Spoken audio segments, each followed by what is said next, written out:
Assalamualaikum warahmatullahi wabarakatuh. Mahasiswa semua kembali bertemu dengan saya, Ibu Marta Riananda di mata kuliah Ilmu Negara. Hari ini kita akan mempelajari mengenai unsur-unsur terbentuknya negara. Capaian pembelajaran dari materi hari ini adalah bagaimana agar mahasiswa setelah mempelajari pokok bahasan ini mampu menjelaskan syarat-syarat primer dan sekunder terbentuknya negara, arti penting keberadaan wilayah atau daerah dalam suatu negara, tujuan dan fungsi penduduk dalam suatu negara, pengertian pemerintahan yang berdaulat, arti penting pengakuan dari negara lain. Jadi harapannya setelah mengikuti video perkuliahan ini, mahasiswa semua bisa mempelajari ini, kemudian bisa menjelaskan poin-poin tadi yang sudah saya paparkan.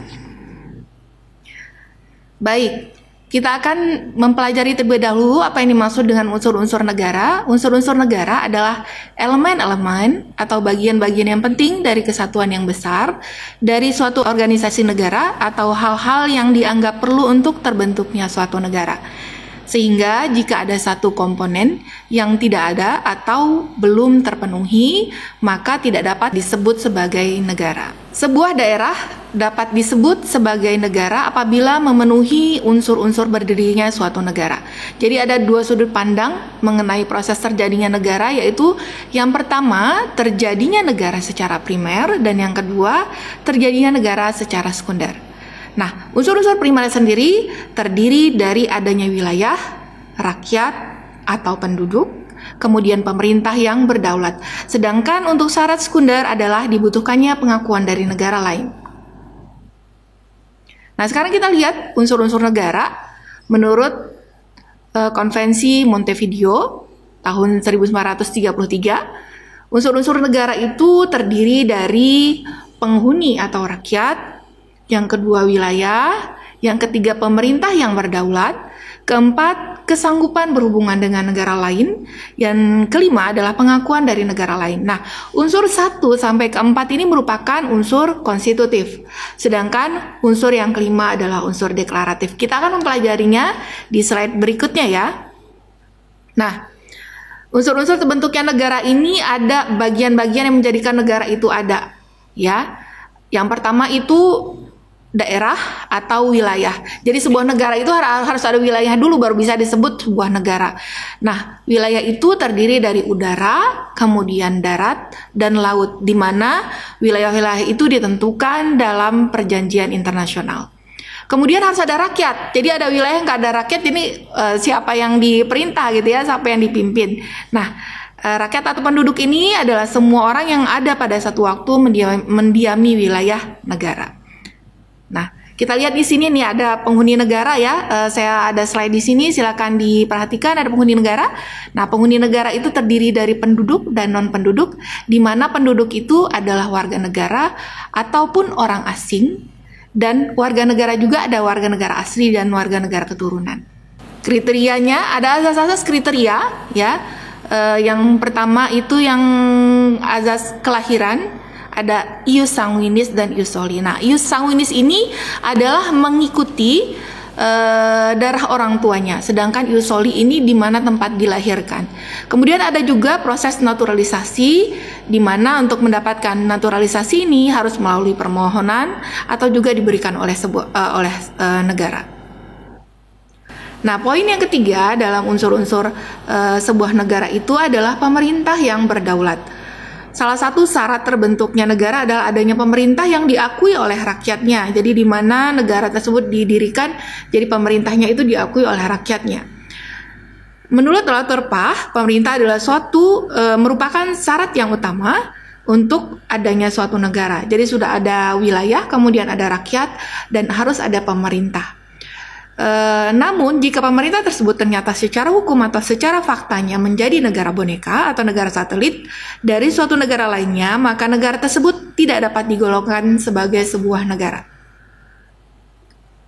Kemudian ada penjelasan juga dari GS Dipanolo dalam bukunya menulis ada dua pengertian pemerintah sebagai berikut. Yang pertama, dalam arti luas, pemerintah adalah keseluruhan dari badan pengurus negara dengan segala organisasi, segala bagiannya, dan segala pejabatnya yang menjalankan tugas negara dari pusat ke pelosok-pelosok daerah. Kemudian dalam arti sempit, pemerintah adalah suatu badan pimpinan yang terdiri atas seseorang atau beberapa orang yang mempunyai peranan pimpinan dan menentukan dalam pelaksanaan tugas negara. Jadi jelasnya pemerintah dalam pengertian ini adalah kepala negara dengan para menteri dan yang disebut dengan kabinet. Pemerintah yang berdaulat itu merupakan syarat mutlak bagi berdirinya negara. Karena kedaulatan adalah kekuasaan tertinggi dari suatu negara yang berlaku terhadap seluruh wilayah dan segenap rakyat negara itu.